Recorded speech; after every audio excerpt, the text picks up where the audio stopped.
Welcome dear students. Today we explain class 10th poem The Ball poem. The Ball poem means यानी गेंद कविता. तो this poem is written by John Berryman. तो John Berryman है, उसके द्वारा इसको कंपोज किया गया है. तो इसके अंदर पहले अपन इसके बारे में देख लेते हैं. A boy loses a ball. एक जो लड़का है वो अपनी जो गेंद है उसको खो देता है.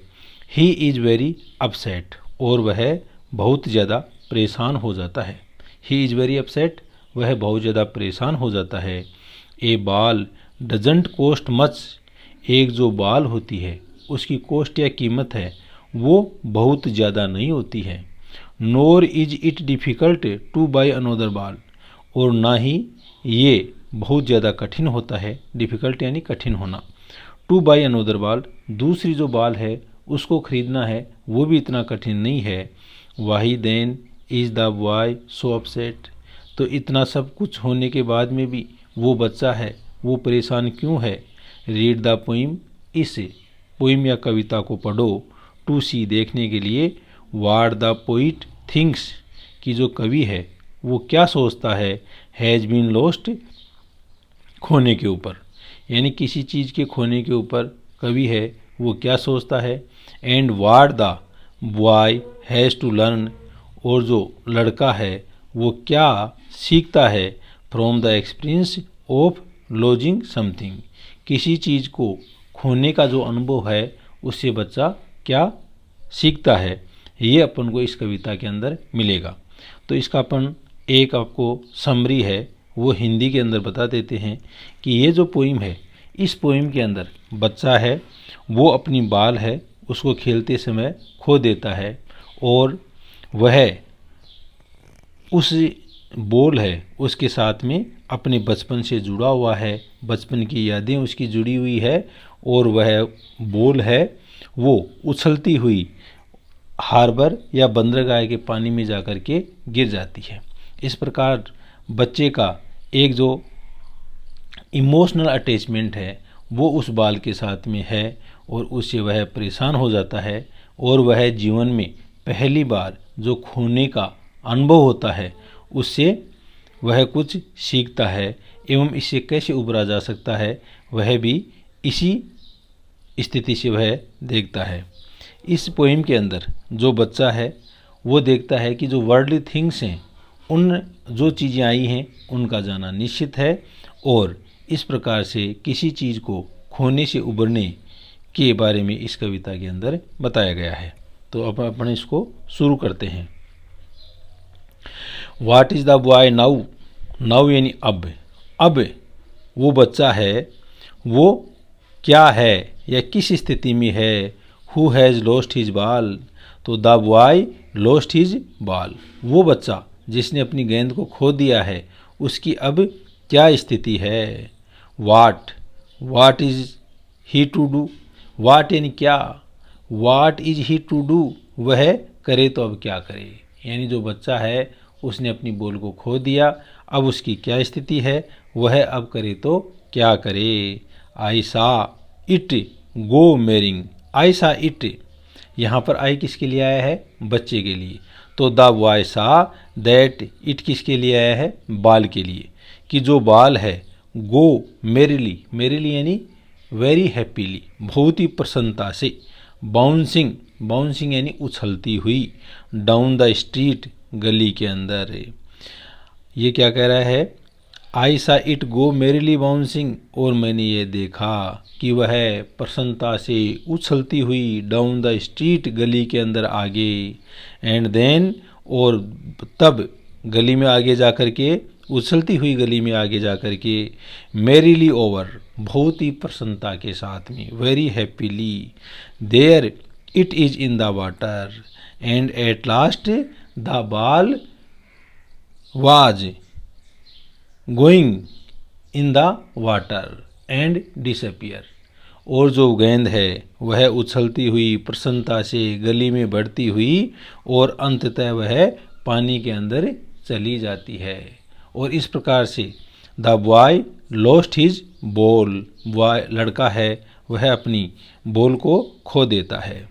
An ultimate shaking grips and in this way when the boy lost his ball an ultimate और आखिरकार एंड एन अल्टीमेट यानी at last shaking grips shaking यानी कांपते हुए ग्रिप यानी दुख सैडनेस फिक्सेज यानी स्थिर हो गई द बॉय और इस प्रकार से वो बॉल जब पानी के अंदर चली गई the boy lost his ball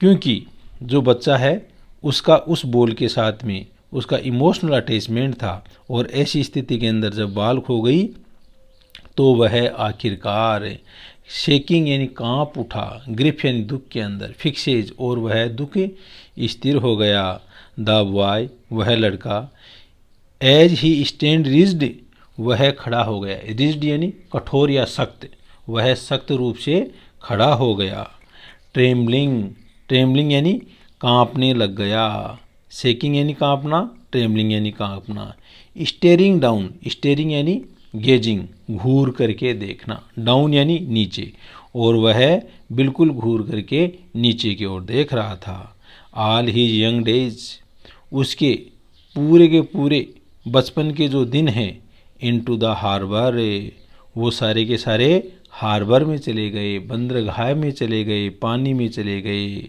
where his ball went जहाँ पर उसकी जो बॉल है वो चली गई।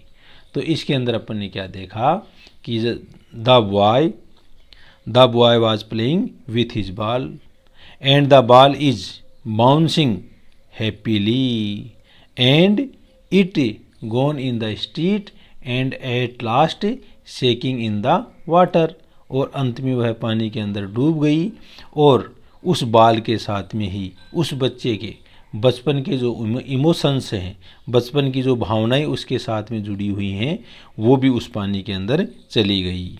I would not intrude on him intrude यानी दखल देना घुसपैठ करना I would not intrude on him I यहाँ पर पोइट के लिए आया है।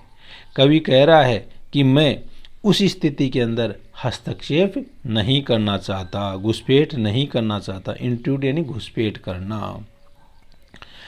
ए डाइम यानी एक जो डॉलर होता है अमेरिकी करेंसी है उसका जो 10वां हिस्सा है अनोदर बाल उसके अंदर दूसरी बाल आ जाती है।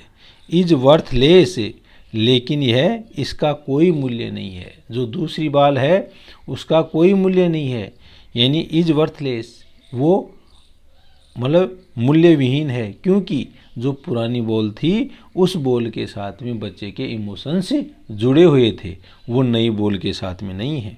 नाउ यानी अब ही सेंसेज फर्स्ट रेस्पॉन्सिबिलिटी और अब क्या हुआ when the boy lost his ball जब बच्चे ने अपनी बॉल है वो खो दी तो ऐसे समय के अंदर ही सेंसेज उसने अनुभव किया सेंसेज यानी अनुभव करना फर्स्ट रेस्पॉन्सिबिलिटी अपनी पहली जिम्मेदारी उसने अपनी पहली जिम्मेदारी है उसको अनुभव किया इन ए वर्ल्ड ऑफ पोजेशंस ये जो संसार है वो स्वामित्व का संसार है ये जो संसार है वो चीज़ें हैं उन चीज़ों के अधिकार का संसार है।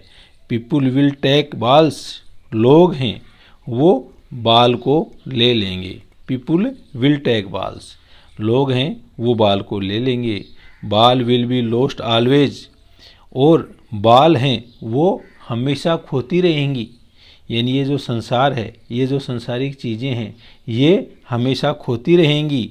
लिटिल बॉय छोटा लड़का एंड और no one buy a ball bag और no one buys a ball bag कोई भी व्यक्ति है वो यहाँ पर देखो little boy and no one buy a ball bag कोई भी व्यक्ति है वो एक बाल या गेंद है उसको वापस नहीं खरीदेगा। मनी इज एक्सटर्नल मनी या जो धन है वो बच्चा है यहाँ पर इसका कहने का मतलब है कि वो बच्चा है वो दूसरी जो बाल है वो नहीं खरीदेगा क्योंकि जो नई बाल है उसके साथ में बच्चे के अटैचमेंट नहीं है जो इमोशनल अटैचमेंट हैं वो पहले वाली बाल के ही हैं। तो मनी इज एक्सटर्नल, मनी या धन है वो बाहरी चीज़ है, उसके साथ में बच्चे का कोई अटैचमेंट नहीं है। He is learning, he is learning, वह सीख रहा है। वेल बिहाइंड हिज डेस्परेट आई, डेस्परेट यानी हताश या निराश, आई यानी आंखें, उसकी जो दुख भरी या जो हताश आंखें हैं ना, उनके पीछे भी या उनसे भी वह कुछ सीख रहा है। वह जो अपनी बाल उसने खो दी और इस प्रकार से उसने अपनी पहली रेस्पॉन्सिबिलिटी या जिम्मेदारी है उसको सीखा, और किसी चीज़ को जिसके साथ में अपना इमोशनल अटैचमेंट होता है उसके खोने से भी वह कुछ सीख रहा है। द एपिस्टोमोलॉजी, एपिस्टोमोलॉजी यानी ज्ञान शास्त्र, यानी जो ज्ञान शास्त्र है या ज्ञान मीमांसा है, ज्ञानवाद है, ऑफ लॉस, यानी किसी चीज़ को खोने का जो ज्ञान शास्त्र है उससे हाउ टू स्टैंड अप, उस चीज़ को खोने के बाद में कैसे वापस खड़ा हुआ जाता है। नोइंग, जानते हुए, what every man must one day know, क्योंकि ये सब कुछ जानते हुए कि प्रत्येक व्यक्ति एक दिन मस्ट वन डे नो, वह जानेगा। And most know many days, और कई लोग हैं वो कई दिनों के बाद में जानेंगे। हाउ टू स्टैंड अप, कि कैसे इन चीज़ों से उबराया जाए या कैसे उस स्थिति से बाहर आया जाए। तो ये जॉन बेरीमैन है, उसके द्वारा कंपोज की गई एक पोइम थी। तो इस पोइम के अंदर कवि बताता है कि जो बच्चा है उस बच्चे का जो अटैचमेंट है वो अपनी बाल के साथ में या अपनी गेंद के साथ में बहुत ज़्यादा अटैचमेंट हो जाता है। बचपन के दिनों में वह उससे खेलता है और उससे लगाव हो जाता है, लेकिन एक दिन जब वह अपनी बाल से खेल रहा था तो वह बाल प्रसन्नता से उछलती हुई गली में आगे बढ़ती हुई और अंततः एक जो बंदरगाह का पानी है उसमें जाकर के गिर जाती है। जैसे ही बॉल पानी के अंदर जाती है, बच्चा है वह घूर करके उस बाल की ओर देखता है और उसके जो इमोशनल अटैचमेंट हैं वह भी उस बाल के साथ में ही चले जाते हैं। और इस प्रकार से वो बच्चा है वो पहली बार एक रेस्पॉन्सिबिलिटी है या जिम्मेदारी है उसका अनुभव करता है, और वह देखता है कि संसार की जो प्रत्येक चीज़ें हैं उनको एक दिन जाना ही है। और इस प्रकार से खोने का जो विज्ञान है उसके बारे में वह समझता है और इससे कैसे उबरा जाए उसके बारे में भी वह समझता है। तो थैंक यू, आज की इस पोएम में इतना ही।